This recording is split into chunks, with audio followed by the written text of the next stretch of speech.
Bonjour à Bonjour. tous.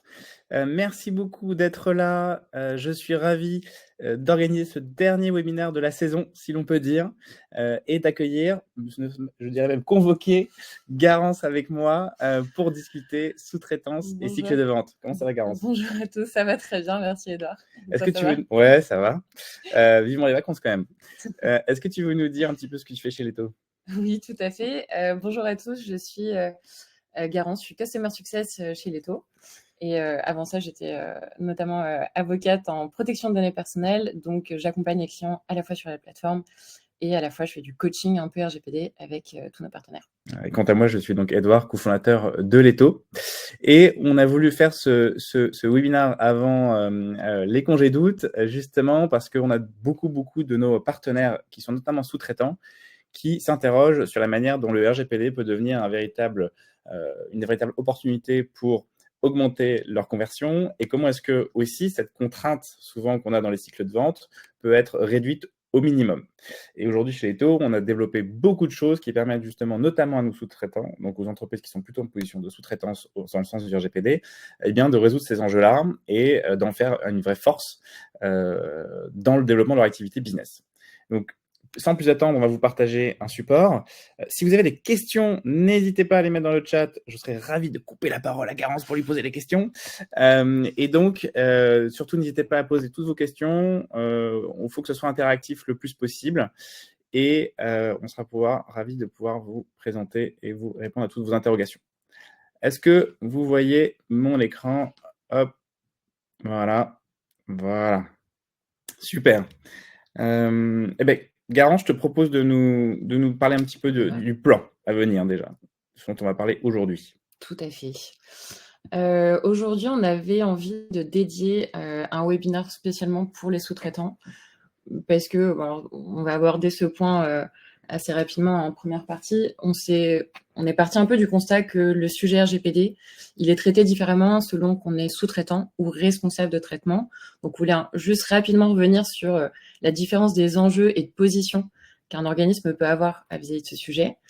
Ensuite, en deuxième intention, on voulait juste rappeler la manière dont nous, on aborde un peu le coaching différemment lorsque c'est un sous-traitant. On en a fait notamment en plus une feuille de route dédiée dans le produit, on va vous montrer. Et on a essayé un peu de résumer ça en 5 étapes clés pour se préparer, notamment, donc on a mis se préparer un cycle de vente, mais parce qu'en fait, c'est notamment lors d'un processus de vente que les questions RGPD commencent à arriver lorsqu'on est sous-traitant. Et enfin, vous verrez en avant-première un peu la manière, en tous les cas, dont on a essayé d'adresser le sujet avec la solution. Donc, sans plus tarder. Hop, tac. Super. Donc, sous-traitant, responsable de traitement, différence et enjeux. L'idée, c'est pas qu'on fasse un cours RGPD un cours juridique sur la différence entre un sous-traitant et un responsable de traitement. D'ailleurs, n'hésitez pas à m'arrêter si vous avez la moindre question. Le but, c'est que je puisse y répondre le plus possible. Mais si je reviens très rapidement, un responsable de traitement, c'est un organisme qui traite les données personnelles pour son compte, à lui, donc il détermine ce qu'on appelle les finalités et les moyens du traitement. C'est une expression assez complexe pour dire qu'il décide. C'est lui qui décide. C'est lui qui décide Il fixe le cadre, etc. Voilà, il fixe tous les éléments du traitement.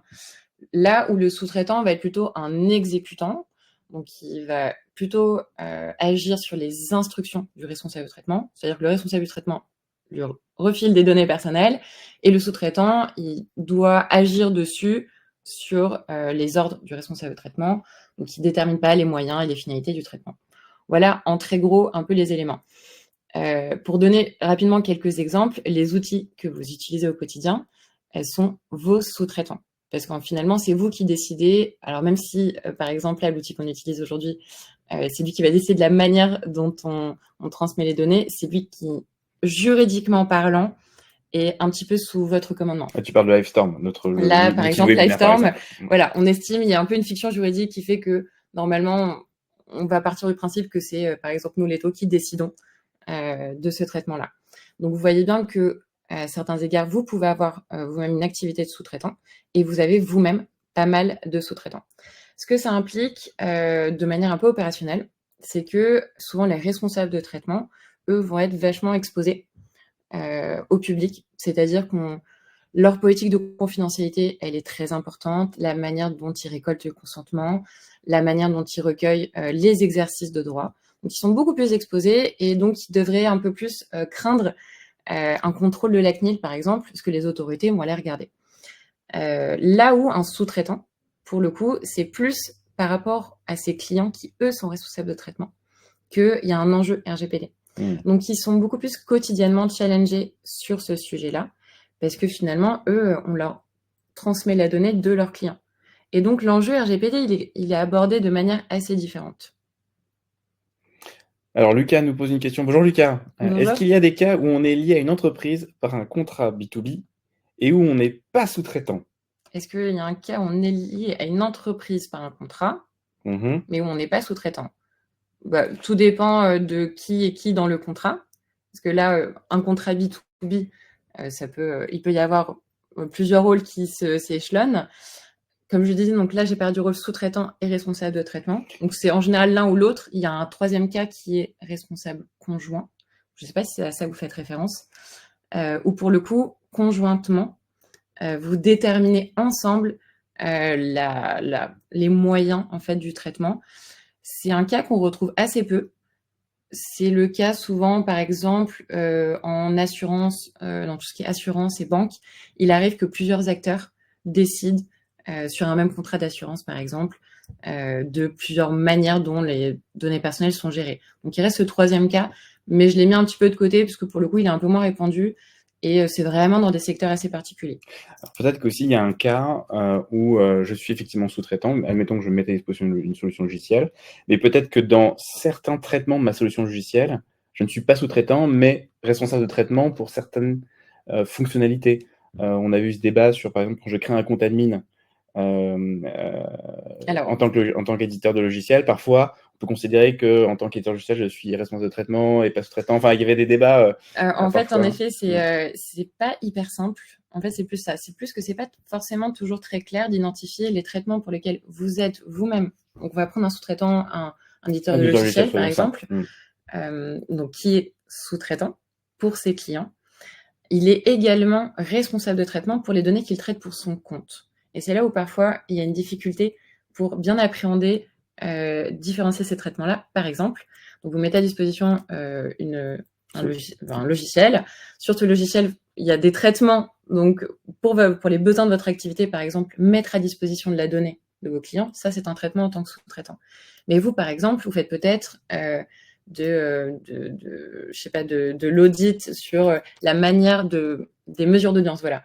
Par exemple, vous pouvez analyser la manière dont vos clients, par exemple, vont se balader dans votre solution logicielle. Pour l'améliorer, par exemple. Pour l'améliorer, par exemple. Ça, c'est un traitement que vous faites pour votre compte. C'est un traitement en tant que responsable de traitement. Voilà. Donc, en fait, quand on est sous-traitant, on occupe en fait souvent les deux. La difficulté, c'est d'analyser dans votre registre quel traitement appartient en temps. Quel traitement est responsable de traitement et quel traitement est sous-traitant. Ouais. Mais on va y revenir de toute façon un petit peu après. J'espère, Lucas, que ça répond à votre question, mais effectivement, ça pose vraiment la question du périmètre précis. C'est une question qu'on aborde beaucoup en coaching et c'est une question qui revient souvent aussi dans les échanges entre le sous-traitant et le responsable de traitement pour bien différencier qui fait quoi. J'avance ? Oui. C'est parti. S'il n'y a pas d'autres questions. Donc, on peut... Super. Ravi d'avoir répondu à la question, Lucas.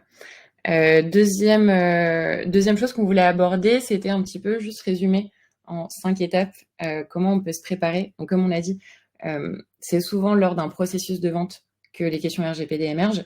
Donc, l'idée, c'est de se préparer le mieux possible en amont pour pas se retrouver, en fait, le cas échéant, avec la question « Comment pouvez-vous prouver que vous êtes conforme ?» avec rien de prêt. Donc, c'est un petit peu l'idée. Pour ça, il y a quelques petites étapes. La première, donc vous voyez, c'est pas très compliqué. Est-ce que je peux te couper un instant pour vous montrer justement que toutes ces étapes-là, vous allez les retrouver dans l'étau, puisqu'on dispose de feuilles de route qui sont adaptées à tout plein de métiers, e-commerçants, ETI, secteur public, et on a une feuille de route dédiée aux sous-traitants. Alors, la feuille de route ici, elle a 27 objectifs. Ces 27 objectifs se déclinent en tâches et en ressources. Bon, là, on va On va pas faire les 27, Garance a réussi à fait... tout condenser en 5. Mais c'est vrai que dans les taux, j'en profite puisque j'y suis, vous allez retrouver ces objectifs, par exemple, dans votre feuille de route, et dans chacun des objectifs, vous allez retrouver, par exemple, des éléments de contexte pour vous expliquer qu'est-ce qui est attendu pour chacun des objectifs, avec des ressources et plein de guides et de contenus qu'on met à disposition rédigés par les taux, et des tâches qui sont associées à chaque objectif, et ils sont évidemment personnalisables, mais en tout cas, vous arrivez selon votre typologie d'activité, déjà avec quelque chose qui va être relativement clé en main. Et ensuite, c'est avec le coaching des coachs Leto que vous allez pouvoir ajuster votre feuille de route. Donc là, voilà, c'est pour vous expliquer que ce qu'on va vous présenter, c'est quelque chose que vous allez pouvoir retrouver facilement dans le produit Leto au besoin. Tout à fait. Et c'est aussi un peu le résultat, c'est la feuille de route qu'on a construit dans Leto, c'est un peu le résultat aussi de nombreux échanges qu'on a eu avec nos partenaires. C'est un peu le résultat en fait de tous les coachings et l'accompagnement qu'on a eu avec tous nos partenaires, justement les SaaS B2B, qu'on a essayé de résumer en 5 étapes actionnables dans tous les cas.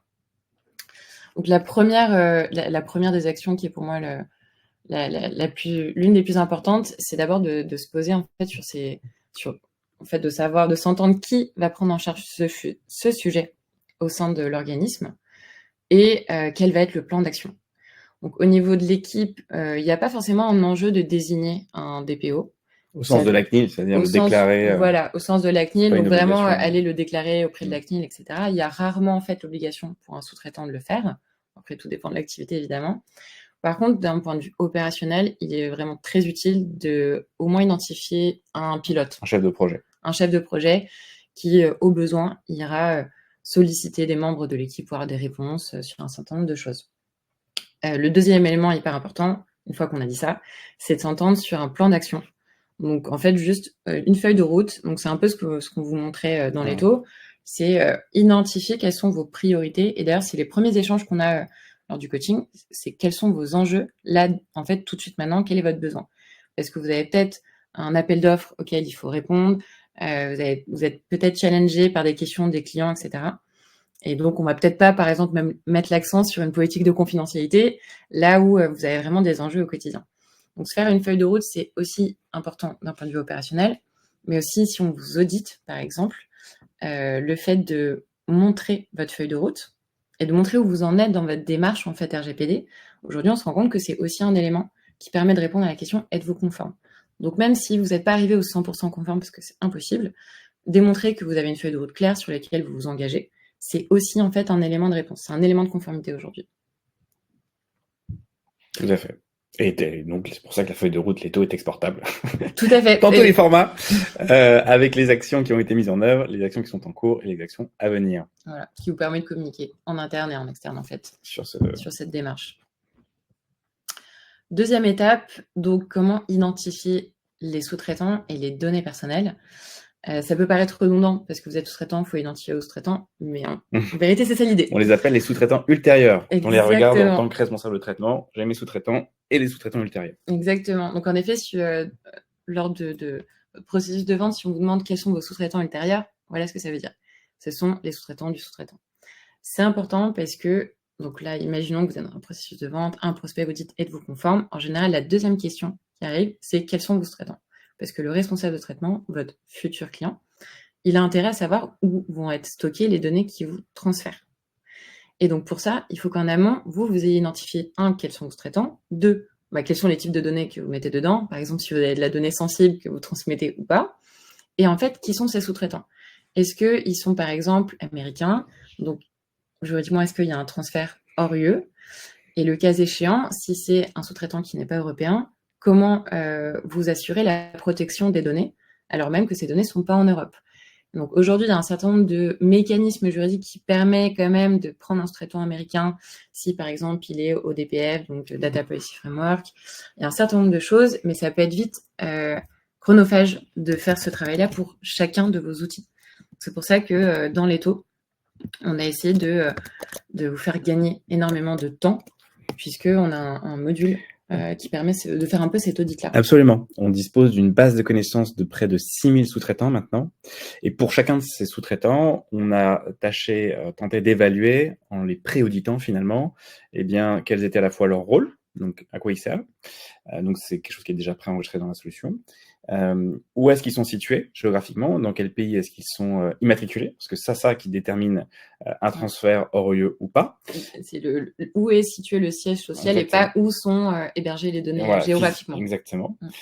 On a évalué les mécanismes de protection qui sont potentiellement associés. Donc typiquement, on est capable de vous dire pour un sous-traitant s'il est dans le Data Privacy Framework ou pas. Et d'autres mécanismes de protection sont également ajoutés. Et on va même être capable, pour certains d'entre eux, d'identifier immédiatement les liens vers la politique de confidentialité, l'accord sur la protection de données qu'on appelle le DPA, Garance y reviendra tout à l'heure, et les mesures de sécurité. Et enfin, on a également les catégories de données personnelles qui sont collectées par défaut par ce sous-traitant. Donc, c'est-à-dire qu'avec Leto, quand vous êtes en train de faire la liste de vos sous-traitants, à vous, qui sont donc les sous-traitants ultérieurs de votre prospect, eh bien, en seulement quelques clics, vous êtes en capacité d'avoir peut-être 70, 80, 90% de tous les acteurs qui sont externes à votre organisation déjà pré-audités dans la solution et déjà exportables en un clic et rattachés au traitement, on y reviendra aussi, que vous effectuez pour le compte de votre responsable de traitement, de votre client. Tout à fait. Et le fait que cette liste-là soit exportable, pour le coup, peut vous faire gagner beaucoup de temps, parce que souvent, donc, on vous demande qui sont vos sous-traitants. Il est beaucoup plus simple de transmettre la liste avec le lieu d'immatriculation et surtout le mécanisme de transfert des données, ce qui vous permet d'assurer à vos clients, vos prospects, que vous êtes dans une bonne démarche parce que vous avez fait un peu le job qui est d'auditer vos sous-traitants et que vous êtes capable de démontrer hyper rapidement que, vous voyez, le job, il a été fait, on s'est assuré que les sous-traitants soient conformes, nous assurent un certain nombre de choses. Ensuite.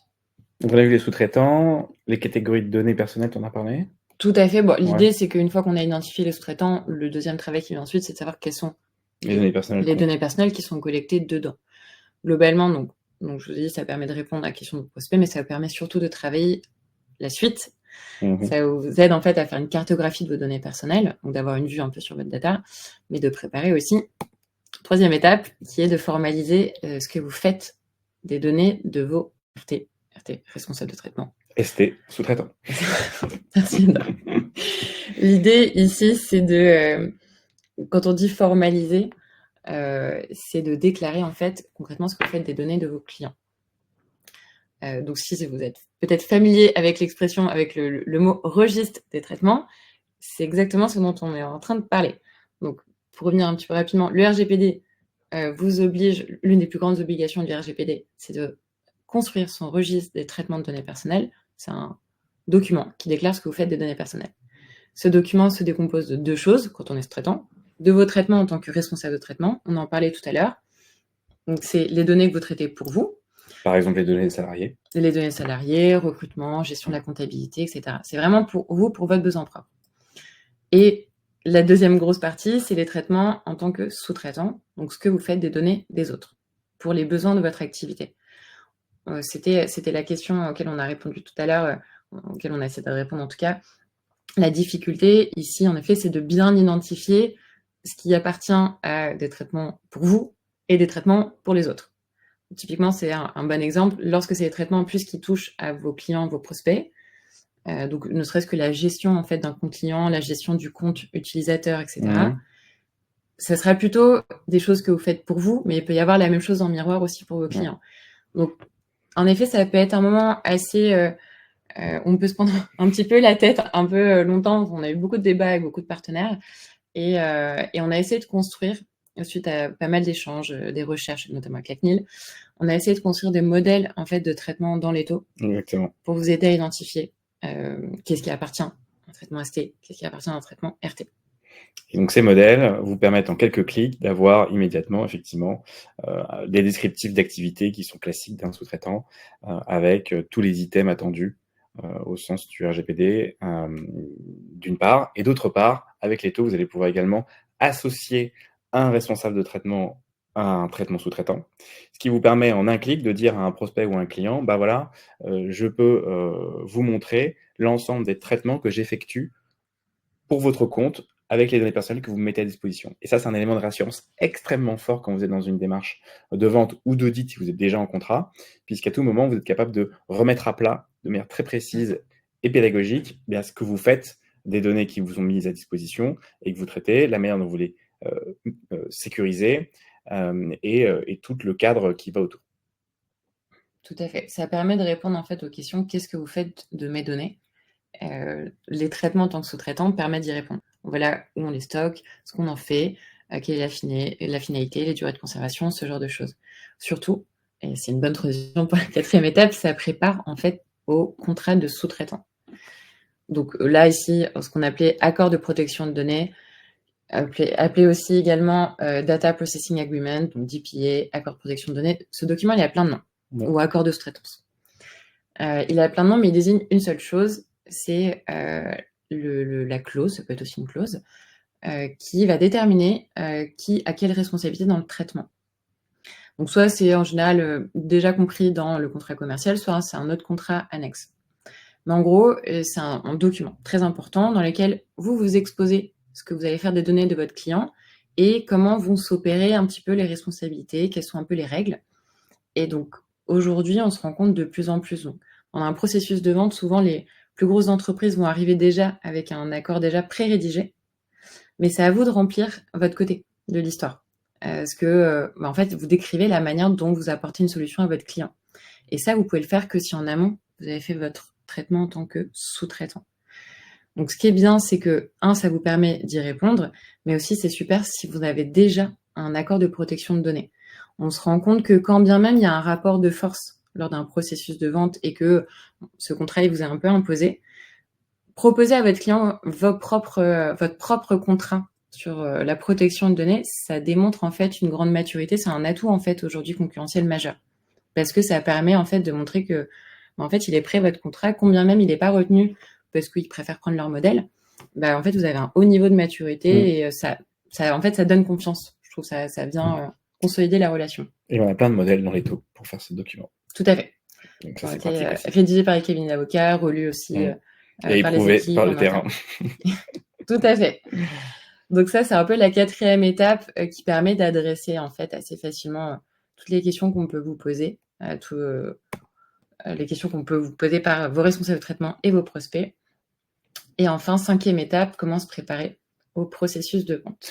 Si vous avez des questions, n'hésitez pas à les poser dans le chat. On sera ravis d'y répondre.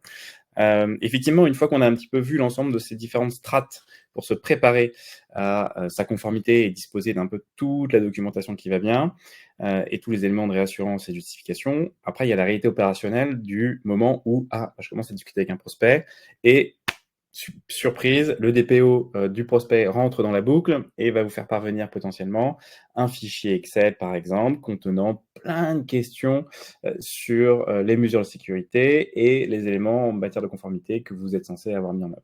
Et ça, d'expérience, on voit que c'est très coûteux pour les entreprises de devoir gérer cet afflux de justificatifs à demander, souvent même en avance de phase, en avance de signature.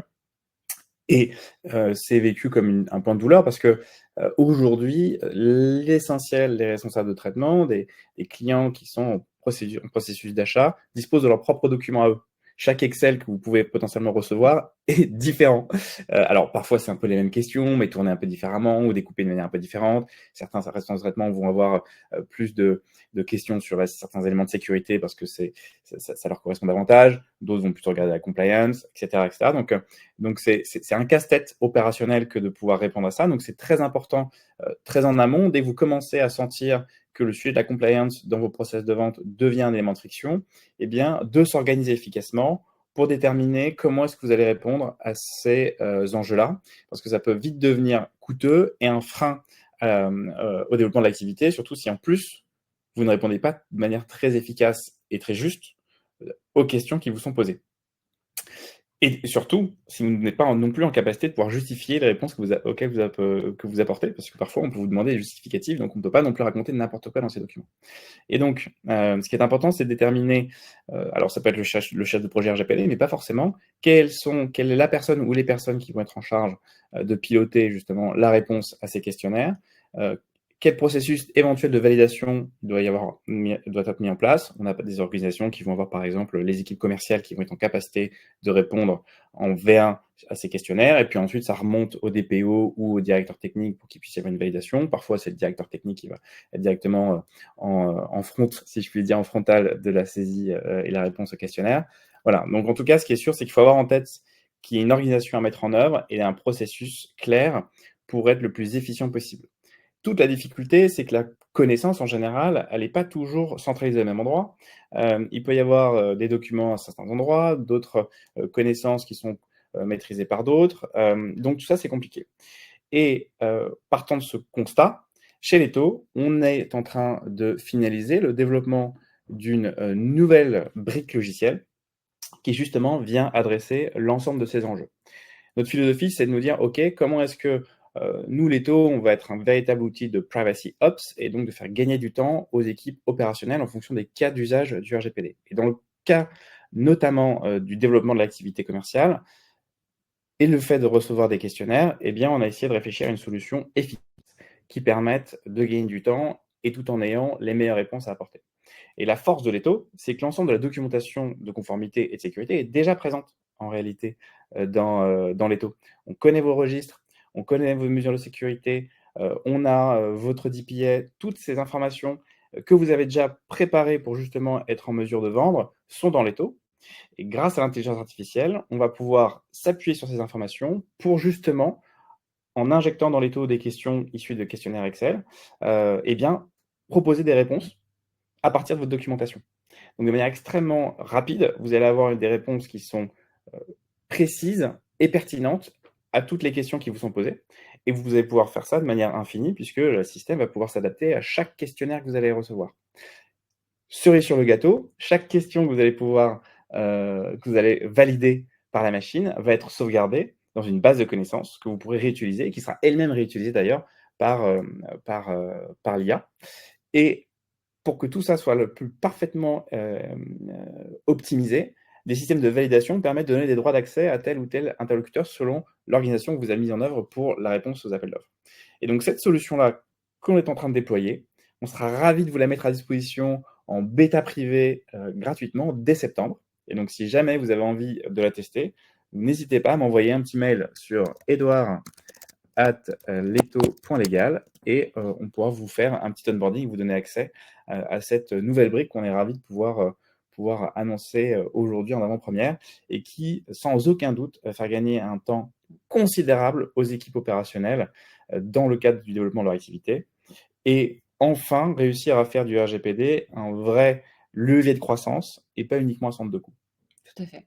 Ça fait gagner énormément de temps et ça permet aussi peut-être de libérer la seule personne en charge du sujet aussi, de se libérer beaucoup de temps parce que s'il y a un endroit en fait où toute la connaissance sur la conformité de l'entreprise est un seul et même endroit, ça permet à n'importe quel membre d'une équipe commerciale de pouvoir en fait gérer la réponse au questionnaire sans venir faire des ping-pong permanents en fait avec le pilote RGPD de l'organisme. Donc l'idée c'est que ce soit en plus un outil de collaboration en fait. Avec le responsable de traitement. Ouais, tout à fait. Puisque une fois que les réponses sont apportées, il y a tout un espace privé qui va pouvoir être mis à disposition pour que justement le prospect puisse consulter la documentation que vous souhaitez lui mettre à disposition dans un espace donc qui démontrera votre maturité et votre niveau d'avancement en matière de conformité pour justement avoir encore plus de rassurance. Absolument. Voilà pour aujourd'hui. Si vous avez une encore question ou deux, n'hésitez pas à la poser dans le chat. Sinon, on espère que tous les éléments qu'on vous a apportés aujourd'hui vous seront utiles et actionnables pour vous aider à vous mettre en ordre de marche pour développer votre activité avec la conformité. Et si jamais vous souhaitez tester un petit peu cette solution de réponse à des questionnaires et de gestion du cycle de vente sous le prisme de la conformité avec Leto, surtout, n'hésitez pas à nous écrire dans le mail que j'ai mis. Voilà, même si vous avez même des questions sur les éléments qu'on a développés, n'hésitez pas à revenir vers nous. Merci à vous. Merci beaucoup. Et très bel été. Merci Garance. Merci Edouard. Au revoir. Au revoir.